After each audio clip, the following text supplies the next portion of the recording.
తిరుమల వెంకటేశ్వరుడి క్షేత్రం భక్తులతో కిటకిటలాడుతోంది. వేసవి సెలవులు ముగుస్తుండటంతో ఎటు చూసినా భక్తులు కిలోమీటర్ల మేర క్యూ లైన్లో కనిపిస్తున్నాయి. కొండపైకి భక్తులు పోటెత్తడంతో ఏడుకొండలవాడి దర్శనం కోసం గంటలు తరబడి పడిగాపులు కాయాల్సిన పరిస్థితి ఏర్పడింది. ఇక వేసవి సెలవులకు తోడు వీకెండ్ కూడా కావడంతో భక్తుల రద్దీ అంచనాలకు మించి పెరిగిపోయింది. అటు నడక ద్వారాలను భక్తులతో నిండిపోగా ఇటు తిరుమల ఘాట్ రోడ్లు వాహనాల రాకపోకలతో పూర్తిగా బిజీగా మారాయి. సర్వ దర్శనం, దివ్య దర్శనం, ప్రత్యేక ప్రవేశ దర్శనం ఇలా ఏ దర్శనానికైనా సరే గంటల కొద్దీ నిరీక్షణ తప్పడం లేదు. ఒక్క దర్శనానికే కాదు, శ్రీవారికి తలనిలాలు సమర్పించేందుకు అటు వసతి గదులు పొందేందుకు కూడా భక్తులు గంటలు తరబడి లైన్లలో వేచి ఉంటున్నారు. స్వామివారిని దర్శించుకోవడానికి దాదాపు 24 గంటల సమయం పడుతుండటంతో భక్తులు తీవ్ర ఇబ్బందులు పడుతున్నారు.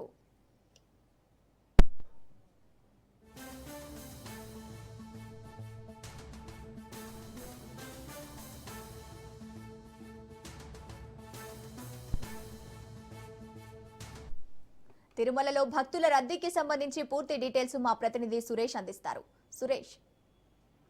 రైట్ గంగోత్రి, కలియుగ వైకుంఠం తిరుమలకు భక్తులు పోటెత్తారని చెప్పుకోవాలి. సమ్మర్ హాలిడేస్ పూర్తి కావాల్సిన తరుణంలో అలాగే వీకెండ్ కావడంతో తిరుమల ఒకసారిగా భక్తులు తాకిడి విపరీతంగా పెరిగిపోయింది. ఇప్పుడు మనం విజువల్లో చూసుకుంటే సిఆర్ఓ వద్ద కూడా గదులు తీసుకునేందుకు భక్తులు క్యూలైన్లో వేచి ఉన్నారు. అయితే రిజిస్ట్రేషన్ కోసం కూడా ఆధార్ కార్డు చేత పట్టుకుని భక్తులు వేచి ఉన్నారు. ఆరు బయట సేద చేస్తున్న పరిస్థితి కనబడుతుంది. పూర్తిగా తిరుమలకు వచ్చే భక్తులకు అధిక ప్రాధాన్యత ఇస్తూ క్యూలైన్ లో అదనపు సిబ్బంది ఏర్పాటు చేసి ఎప్పటికప్పుడు నిరంతరాయంగా అదనపు యువ వెంకటేశ్వర పర్యవేక్షణ చేస్తున్నారు. నిరంతరంగా అన్నపానీయాలను అందజేస్తున్నారని చెప్పుకోవాలి. మరోవైపు చూసుకుంటే రద్దీ అలాగే కొనసాగే తరుణం నేపథ్యంలో భక్తులు కూడా ఎక్కడికక్కడ ఫ్రీ బస్సుల ద్వారా యాత్రి సముదాయాలు తరలిస్తున్నారు. మరోవైపు నిన్న చూసుకుంటే 74,000 మంది పైగా భక్తులు స్వామివారిని దర్శిస్తున్నారు. 4 కోట్ల రూపాయలు స్వామివారికి హుండీ ఆదాయం లభించింది. మరోవైపు అన్నప్రసాదంలో 3,18,000 మంది అన్నప్రసాదం స్వీకరించారు. అలాగే వైద్య సేవలు కూడా 4,000 మంది పైగా వైద్య సేవలు పొందారు. మరోవైపు తిరుమలకు వచ్చే భక్తులతో అటు ఘాట్ రోడ్డు ఇటు నడక మార్గాలు పూర్తిగా భక్తులతో నిండిపోయింది. మరోవైపు అలిపిరి తనిఖీ కేంద్రం వద్ద పూర్తిగా గడా సరికి వరకు వాహనాలు నిలిచిపోయినాయి.